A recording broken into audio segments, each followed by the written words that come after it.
नमस्कार, आप देख रहे हैं DRS 24 और मैं हूं आपके साथ श्वेता। तो चलिए रुक करते हैं आज की प्रमुख और बड़ी खबरों पर। मालदीव के संसदीय चुनाव में मुइज्जू की पार्टी को प्रचंड बहुमत, परिणामों पर भारत और चीन की करीबी नजर। मालदीव में रविवार को हुए संसदीय चुनाव में राष्ट्रपति मोहम्मद मुइज्जू की पार्टी पीपुल्स नेशनल कांग्रेस ने प्रचंड बहुमत हासिल किया है। सत्तारूढ़ पार्टी ने संसद की 93 सीटों में से 67 सीटें जीत ली हैं।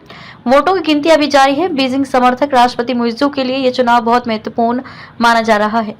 संसदीय चुनाव के परिणाम पर मालदीव में प्रभाव बढ़ाने की कोशिश कर रहे भारत और चीन की करीबी नजर है।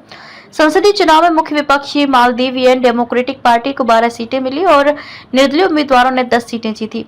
मालदीव डेवलपमेंट अलायंस और जमहूरी पार्टी को एक-एक सीट मिली है।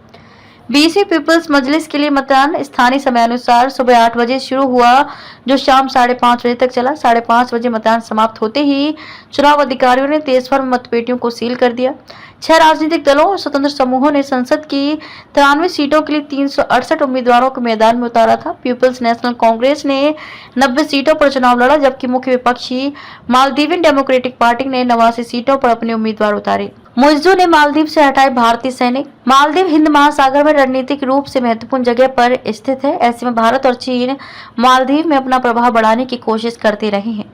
मुइज्जू के राष्ट्रपति बनने के बाद भारत और चीन के बीच प्रतिद्वंदिता बढ़ गई। मुइज्जू ने चीन समर्थक रुख अपनाया और देश के एक द्वीप पर तैनात भारतीय सैनिकों को हटाने का काम किया।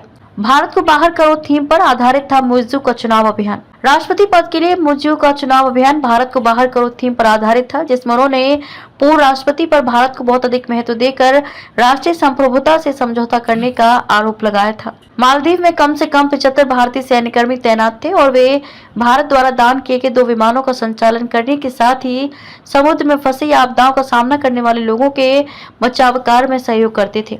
मुइज्जू ने इन सैन्यकर्मियों को हटाने की दिशा में कदम उठाया।